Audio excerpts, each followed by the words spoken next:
શિલ્પા કે ગુજરાતી રસોઈમાં હું તમારા બધાયનું સ્વાગત કરું છું।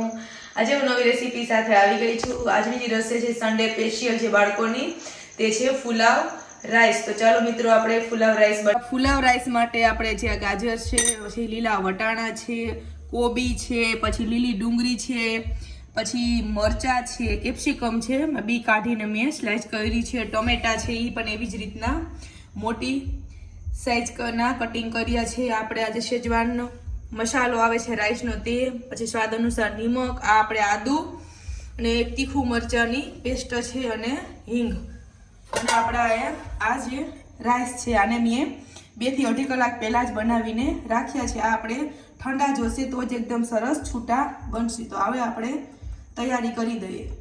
ગેસ ચાલુ કરી દઈએ। હવે આપણે આમાં તેલ ઉમેરી દઈએ અને પહેલા આપણે લીલા વટાણા આમાં તેલમાં ફોડી નાખશું। આપણે બાફી પણ શકીએ, પણ ફોડીએ તો એકદમ સરસ સ્વાદ આવે। હવે આપણું તેલ થઈ ગયું છે, તેમાં આપણે આ વટાણા એડ કરીશું। વટાણા ફૂટશે એટલે આપણે 2 મિનિટ ઢાંકીને રાખીશું। આમાં કોબી ઉમેરશું, પછી આપણે ગાજર, આવી જ રીતે આપણે જે આ ડુંગળી અને આ લીલા પાન છે, અત્યારે શિયાળો આવે છે, શિયાળો ચાલે છે એટલે સરસના પાન છે એટલે આ પણ આપણે લીલી ડુંગળી પણ ઉમેરી છે અને એક સૂકી ડુંગળી છે, આપણે કેપ્સિકમ, મરચું, ટમેટા છે તે આપણે છેલ્લે ઉમેરવાના છે। હવે આપણે આને 2 થી 3 મિનિટ સુધી એકદમ સરસ ચડવા દઈશું।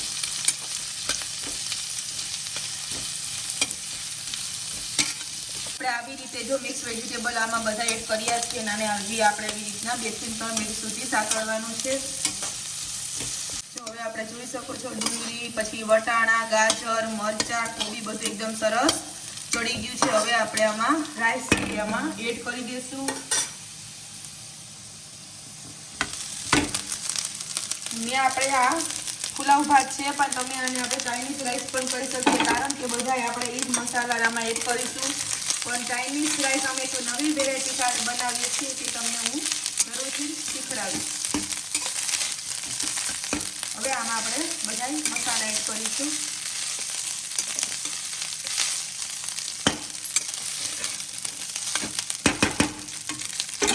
હવે આપણે અડધી ચમચી જેટલી હિંગ ઉમેરીશું।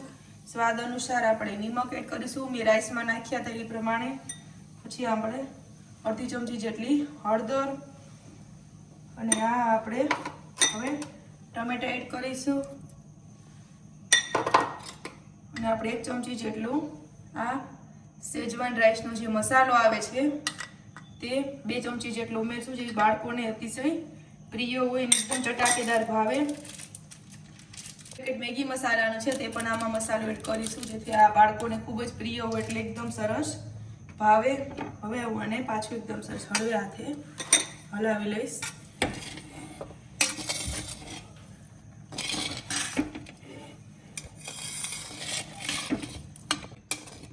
તમે જોઈ શકો કેટલું સરસ એકદમ રંગબેરંગી આપણા રાઈસ બન્યા છે, જે એકદમ સરસ અહીંયા સુગંધ આવે છે અને બાળકોની તલબ વધી છે કે મમ્મી જલ્દી હવે પ્લેટ ને ચમચી દઈ દો, અમારે મોંમાં પાણી આવે।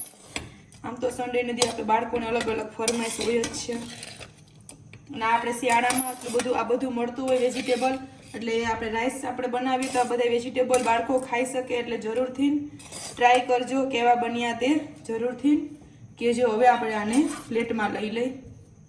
ચાલો આપણા રાઈસ છે તે આપણે પ્લેટમાં ઉમેરી દઈએ, અને આપણે ગરમ ગરમ જ સર્વ કરશું। આમાં બધી બાળકોની સ્પેશિયલ આપણે બધી વેરાયટી ઉમેરી છે, એટલે ચોક્કસથી બાળકો ખાશે। કેપ્સિકમમાં આપણે મોરા હોય એટલે એ પણ ખાશે।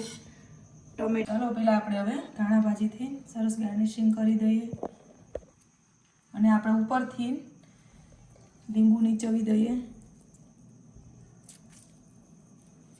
તો આપણા પુલાવ રાઈસ તૈયાર છે। જે લોકોને પસંદ આવે તે જરૂરથી કોમેન્ટ બોક્સમાં કહેજો। મારી ચેનલને લાઈક કરો, સબસ્ક્રાઈબ કરો, શેર કરો, બેલ આઇકન દબાવવાનું ભૂલતા નહીં, જેથી તમને મારી નવી રેસીપી જોવા મળે। બીજી રેસીપી સાથે મળશું, ત્યાં સુધી બધાય આવજો।